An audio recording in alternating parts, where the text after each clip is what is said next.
दिसंबर का महीना था। कपकपाती सर्दियां पड़ रही थी। गर्मियों के दिन में जिस शहर की गलियां 11 बजे रात तक गुलजार रहती थी, उसी शहर की गलियां अब 8-9 बजे ही सुनसान हो जाती थी। कहते हैं जाड़ी के दिनों में शैतानी ताकतें बहुत ज्यादा सक्रिय हो जाती है, क्योंकि उन्हें अपने मन मुताबिक एकांत और अंधेरा जल्द ही मिल जाता है। और यही एकांत और अंधेरा ही तो उन अतृप्त आत्माओं की ताकत होती है, जो अपने शिकार की तलाश में भटकती रहती है। सर्दियों की ऐसे ही एक सुनसान रात के सन्नाटे को दीपाली और राघवेंद्र के घर से आ रही संगीत की आवाज भंग कर रही थी। दीपाली और राघवेंद्र के इकलौते बेटे हर्ष का 10वां जन्मदिन बहुत ही धूमधाम से मनाया जा रहा था। कई सारे गेस्ट जन्मदिन की पार्टी में बजते संगीत पर थिरक रहे थे, लेकिन हर्ष उदास सा बैठा हुआ था। यूं तो हर्ष बहुत ही मस्ती पसंद लड़का था, लेकिन पिछले 3 दिन से वो बहुत ही खामोश रहने लगा था। 3 दिन पहले हर्ष अपने मम्मी पापा के साथ घूमने गया हुआ था। उसने मम्मी पापा को पहले ही अल्टीमेटम दे रखा था कि उसे इस बार कुछ यूनिक बर्थडे गिफ्ट चाहिए। वे तीनों उसी यूनिक गिफ्ट की तलाश में निकले। वे कई गिफ्ट के गैलरी में गए, लेकिन सभी जगह उसे वही पुराने और बोर से खिलौने दिखे। क्या पापा, यहाँ भी वही सब खिलौने हैं? ये तो है ही मेरे पास। अरे कोई नहीं बेटा, अभी और भी दुकानें बची है। पूरा दिन हर्ष अपने मम्मी पापा के साथ घूमता रहा, लेकिन उसके मन लायक उसे कुछ नहीं मिला। अब तो रात भी होने लगी थी।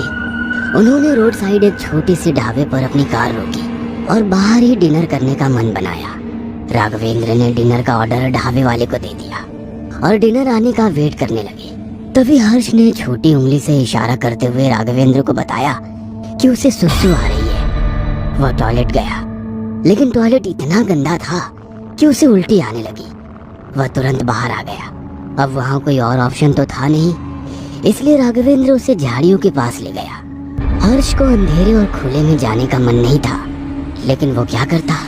राघवेंद्र थोड़ी दूरी पर खड़ा हो गया और हर्ष वहीं सुसु करने लगा। तभी उसे लगा कि किसी ने पीछे से उसकी पीठ पर हाथ रखा है। उसने आसपास देखा, लेकिन कोई भी वहाँ नहीं था। अचानक उसने देखा कि 2 आंखें उसे झाड़ियों से घूर रही है। वो इतना डर गया कि उसने पापा को जोर से आवाज लगाई। राघवेंद्र भागता हुआ उसके पास आया। क्या हुआ हर्ष? पापा, यहाँ झाड़ियों में कोई है, कोई मुझे घूर रहा था। अरे कोई नहीं है बेटा यहाँ। नहीं पापा, कोई था। अजीब सी डरावनी आंखें थी उसकी। कोई नहीं है बेटा, ये देखो, मैं मोबाइल का टॉर्च ऑन करके तुम्हें दिखाता हूँ। सचमुच वहाँ कोई नहीं था। उसके बाद राघवेंद्र और हर्ष ढाबे में गए और खाने के टेबल के पास बैठ गए। थोड़ी देर में खाना आ गया। हर्ष बेमन सा खाना खा रहा था। वो रह रहकर उन झाड़ियों की ओर भी घूर रहा था। डिनर खत्म करके जब वे वापस घर लौट रहे थे, तो घर के बिल्कुल पास वाली एक रेड लाइट पर उनकी गाड़ी रुकी। तभी हर्ष की नजर सड़क किनारे की एक गिफ्ट गैलरी पर गई। रात काफी हो गई थी, इसलिए वो गैलरी बंद हो रही थी। हर्ष बंद होती गैलरी की तरफ घूमते हुए जा रहा था। वहाँ पर कई सारे खिलौने थे, वैसे खिलौने जो हर्ष के पास नहीं थे। तभी उसे लगा कि उसे गैलरी के अंदर से कोई इशारे से बुला रहा है। वह बार बार हाथ हिलाकर उसे अंदर आने के लिए कह रहा है। हर्ष के लाख चाहने के बाद भी वो उसका चेहरा नहीं देख पा रहा था। उस रात जब हर्ष अपने बिस्तर पर सोने गया, तो फिर से उसे ऐसा लगा कि खिड़की के पास से 2 आंखें उसे घूर रही है। उसने अपना सिर रजाई के अंदर डाल लिया। फिर वो सोने की कोशिश करने लगा। आधी रात के बाद उसे लगा कि कोई उसकी रजाई खींच रहा है। हर्ष ने बहुत मजबूती से अपनी रजाई को पकड़ा, लेकिन फिर भी उसे लगा कि कोई उसकी रजाई खींच रहा है और उससे कह रहा है, तुम्हें यूनिक गिफ्ट चाहिए ना? एक बार हमारी गैलरी में आओ, लेकिन अकेले आना, दिन में नहीं रात में। रेड लाइट के पास वाली गैलरी, जहाँ तुम मुझे घूर कर देख रहे थे। उसके बाद उसे लगा कि कोई उसका हाथ पकड़कर उस गैलरी की ओर लेकर खींचता हुआ जा रहा है। वह जोर से चिल्लाकर उठा। उसने देखा कि वो तो अपने बेड पर है।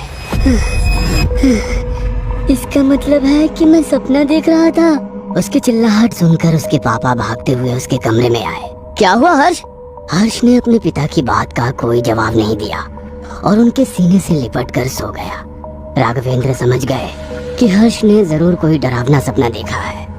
अगले दिन हर्ष जब उसी रास्ते से अपने स्कूल जा रहा था तो उस गैलरी की तरफ वो घूरते हुए ही जा रहा था। आज उस गैलरी से उसे कोई बुला नहीं रहा था, लेकिन कई सारे ग्राहक थे उस गैलरी में। लेकिन उस रात भी उसके साथ पिछली रात की तरह ही सब कुछ घटा। उसने फिर से सपने में वही सब देखा। वो चौंक कर उठ बैठा। उसे डर तो लग रहा था, लेकिन पता नहीं क्यों अब उसका मन भी उस गैलरी में जाने का होने लगा था। अगले दिन ही उसका बर्थडे था। उसने उसी दिन उस गैलरी में जाने का मन बनाया। रात को जब पार्टी खत्म हो गई, सारे मेहमान अपने अपने घर चले गए और उसके मम्मी पापा सो गए, तो वो चुपके से अपने घर से निकलकर उस गैलरी की तरफ बढ़ने लगा। सुनसान रात में या तो सिर्फ उसे अपने पैरों की आवाज आ रही थी या दूर कुत्तों के भौंकने की। तभी एक कुत्ता दौड़ते हुए उसके पास आया और उस पर भौंकने लगा। डर के मारे उसकी हालत खराब हो गई। तभी उसने देखा कि एक चौकीदार उसकी तरफ ही आ रहा है। चौकीदार ने हर्ष के पास उस कुत्ते को भागते हुए देखा तो उसने अपने डंडे से डराकर उसे भगाया। उसके बाद वो हर्ष से कुछ पूछने ही वाला था कि हर्ष वहां से भाग गया। भागते भागते वो उसी गैलरी के पास आ पहुंचा। उसे आश्चर्य हुआ कि इतनी रात को भी वो गैलरी खुली हुई है। वो गैलरी के बाहर लगे शीशे से अंदर झांक ही रहा था कि अचानक से शीशे पर एक बड़ा सा डॉल उसे दिखा जो उसे ही घूर रहा था। उसकी आंखें लाल लाल थी। इन आंखों को हर्ष अच्छे से पहचानता था। ये वही आंखें थी जो पिछले कई दिनों से उसे घूर रही थी। तभी उस गैलरी का डॉल रहस्यमयी तरीके से मुस्कुराता हुआ अपने हाथ हिलाकर उसे गैलरी के अंदर बुलाता है। हर्ष को पता नहीं क्या हुआ, वो उसके पीछे पीछे चल पड़ा। जब वो अंदर जा रहा था तो उसके कानों में एक आवाज भी गूंज रही थी, तुम्हें यूनिक गिफ्ट चाहिए ना, आओ अंदर आओ। अब वो गैलरी के अंदर था। वह वहां की चीजों को घूर घूर कर देख रहा था। तभी एक खिलौने पर उसका पैर गलती से लग गया। उस खिलौने से लाइट जलने लगी और उसमें happy birthday to you, happy birthday to you बजने लगा। कुछ देर में हर्ष को ऐसा लगा कि गैलरी के सारे खिलौने उसे हैप्पी बर्थडे टू यू कहकर विश कर रहे हैं। वो आवाजें धीरे धीरे बढ़ती जा रही थी। उनका शोर उसे परेशान करने लगा। उसने अपने कान बंद कर लिए। कान बंद करते ही वो आवाज आनी बंद हो गई। लेकिन जैसे ही उसने अपने कान पर से अपना हाथ हटाया, फिर से वो आवाजें आने लगी। उसे बहुत गुस्सा आता है। गुस्से में ही वो उस खिलौने को जोर से अपने पैरों से मारता है, जिसे लगकर हैप्पी बर्थडे टू यू की आवाजें आनी शुरू हुई थी। वो खिलौना दूर जा गिरता है। अब आवाजें आनी बंद हो जाती है। गैलरी के अंदर के डॉल के चेहरे पर अब उसे गुस्सा दिखाई देता है। हर्ष कुछ समझ पाता उससे पहले ही वो डॉल उसके ऊपर कूद पड़ता है। हर्ष को संभालने का भी मौका नहीं मिलता। वो नीचे गिर जाता है। उसके सिर में चोट लगती है और उसके सिर से खून बहने लगता है। तभी वो देखता है कि उसके सामने पड़े एक बड़े बंदर वाले खिलौने की चाबी खुद ब खुद घूम रही है। पल में ही वो खिलौना ऑन हो जाता है और वो बंदर ढोलक बजाने लगता है। धीरे धीरे उसका भी शोर बढ़ने लगता है। वो कानों को बंद करने का सोच ही रहा होता है कि उसके पहले ही खिलौना रुक जाता है। वह चैन की सांस लेता है, लेकिन तभी गैलरी के ऊपर लगा बड़ा सा झूमर खोलकर नीचे गिरने लगता है। उसे ऐसा लगता है कि सारे खिलौने एक साथ हंसने लगे हैं। वो अपने आप को उस झूमर से बचाता है। वो झूमर नीचे गिरता है। उसके नीचे कई सारे खिलौने दब जाते हैं। उन खिलौनों से खून निकलने लगता है। अचानक हंसने की आवाज रोने में बदल जाती है। हर्ष अब पूरी तरह डर गया था। अब वो उस गैलरी से भाग जाना चाहता था। अचानक फिर से उसकी नजर ऊपर लगे झूमर पर जाती है। अरे ये झूमर तो अभी भी वैसा ही ऊपर टंगा हुआ था, तो फिर नीचे क्या गिरा था?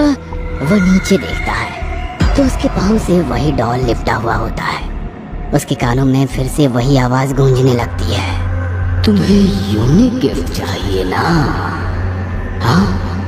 हर्ष उसकी बात को अनसुनी कर वहां से भागने लगता है, लेकिन उस डॉल ने उसका पैर बहुत मजबूती से पकड़ा होता है।